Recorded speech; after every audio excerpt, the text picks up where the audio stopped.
I just got back from Moab, and here are 7 things I learned while I was there. The Moab landscape is truly epic, and this was one of the greatest adventures I'd ever been on. I had the opportunity to sample a lot of what Moab can offer, and I learned some lessons along the way.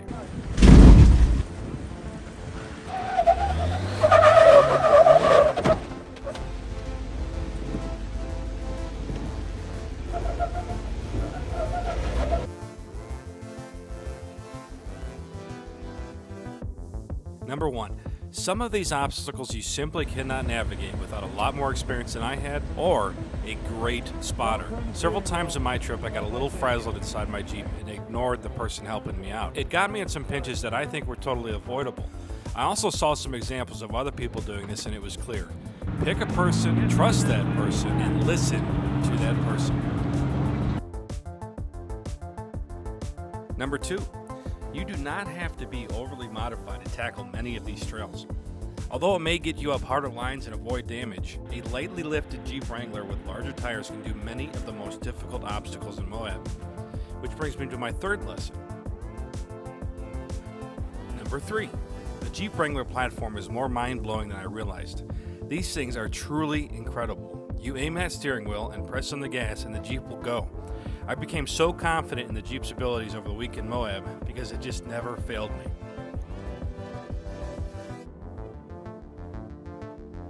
Number 4. Moab is an incredibly diverse landscape. Within minutes of Moab, you can be tackling the slick rock obstacles of Hell's Revenge, a literal desert roller coaster. Go in the opposite direction and you'll find yourself in the Red Rock Canyon, like Chicken Corners Trail, an edge-of-your-seat wind through massive and awe-inspiring Red Rock canyons. There's everything from soft sand roads to River Creek crossings, and it makes these trips truly unforgettable.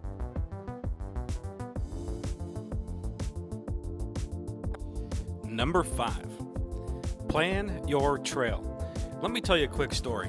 We found ourselves as far as we could go down the Chicken Corners Trail, which was all we had planned to do that day.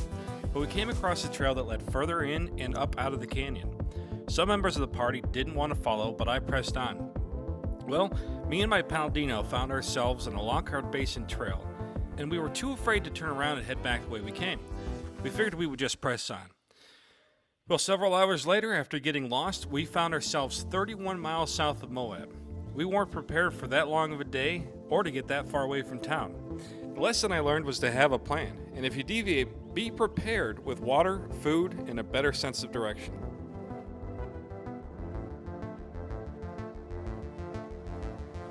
Number 6. Don't look down.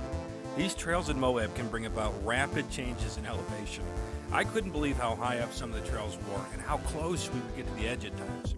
I learned in Moab that I get a little spooked way up on those canyon trails. I just had to learn to watch the road and not look down. Number 7. Bring some friends. All right, man, how was that one? It was kick-ass, man. It's awesome. It's awesome. Beautiful. Wonderful. The colors are unbelievable.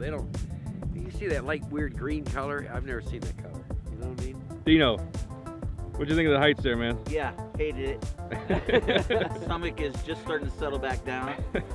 We're still way up there, so. Awesome. Chicken's Corners! Chicken's.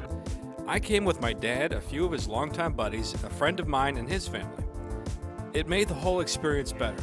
It was nice to share the views and experiences with other people. This footage simply cannot do Moab justice. It is absolutely incredible, and it's so hard to explain to someone just the feeling that it gives you. My advice is take a few people with you. You won't regret it.